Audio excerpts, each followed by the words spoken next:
नमस्कार. ESP TV न्यूजमध्ये स्वागत करत आहे. मी सदाशिव पवार बिडवून.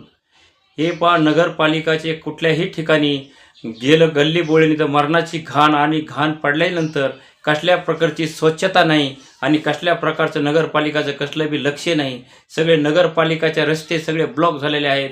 तरी पावसा पाण्यात एकूण पाहिलं तिकडं सगळे रस्ते ब्लॉक झाल्यामुळं काही ठिकाणी अशा ठिकाणी का घाण दिसती की आपण सध्याच्याला हे पहा, आपण तहसीलपासून बारकुल हॉस्पिटलकडे जात आहोत, पण कसले प्रकारचे घाण रस्ते होऊन ह्याच्याकडे नगरपालिकाचं ह्याच्याकडे लक्ष आहे का नाही, ह्याच्याकडे काय पुढाऱ्याचं काय लक्ष आहे का नाही, ह्याच्याकडे खासदार आमदाराचं काय लक्ष आहे का नाही. तरी मोठ्या प्रमाणामध्ये ह्याच्याकडे खासदार आमदारांनी लक्ष देणं हे गरजेचं काम आहे. त्यांचा जो अध्यक्ष असतो त्यांनी लक्ष द्यायला काम आहे. पण पूर्णपैकी बघितलं तर नगरपालिकेचा सगळा भोंगळा कारभार असल्यामुळे सगळ्या रोडमध्ये सगळं काम सगळं पाणी झालेलं आहे. आणि इथून पुढं बघण्यासाठी मोठ्या प्रमाणामध्ये रस्त्याची पार दुर्घटना झाली आहे. काही शाळेतल्या मुलांना इथून जाता येत नाही.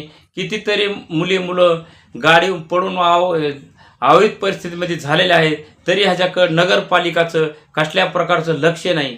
हे पार रस्ता कसा झालेला आहे आणि ह्या रस्त्यामधून कितीतरी लोकांचा ॲक्सिडेंट होऊन शिनी, कितीतरी लोकांचा बळी गेलेला आहे.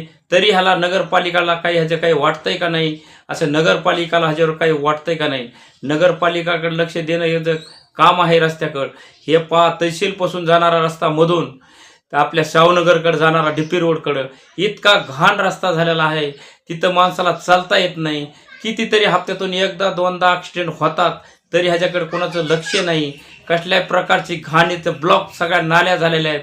तरी ह्याच्याकडे कोणाचं लक्ष नाही.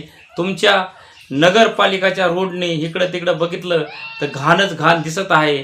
आमचे पहा मंडळी, मी बारकुल हॉस्पिटलच्या बाजूने जात असताना तहसील कार्यालयाच्या शेजारी हा रस्ता येतो आणि तुम्ही पाहू शकता सर्वसामान्य जर नागरिकांनी चालत जायचं म्हटलं तर किती त्यांचं म्हणजे हाल बेहाल होत आहेत. म्हणजे असल्या घाणीमधून जात असताना इकडे कुणीही दक्षता देत नाही आहे या रस्त्याकडे. म्हणजे निवडणुकीच्या वेळेस हे सगळे जागे होतात. निवडणुका झाल्या की यांना काय होते, मला हा पडलेला प्रश्न आहे. आज तुम्ही पहा, हे लेकरं पण जात आहेत. म्हणजे किती घाण, किती म्हणजे ह्याची गोष्ट आहे. हे पाहू शकतात तुम्ही, रोड तहसील कार्यालयाच्या बाजूने जातो हा रोड, बारकुल हॉस्पिटलच्या तिकडे येतो. म्हणजे किती जीवावरती बेतण्यासारख्या गोष्टी. म्हणजे इतक्या घाणीमधून जाणं म्हणजे शक्य आहे का? जर या पाण्याच्या डबामध्ये कोणी पडलं तर कसं होईल.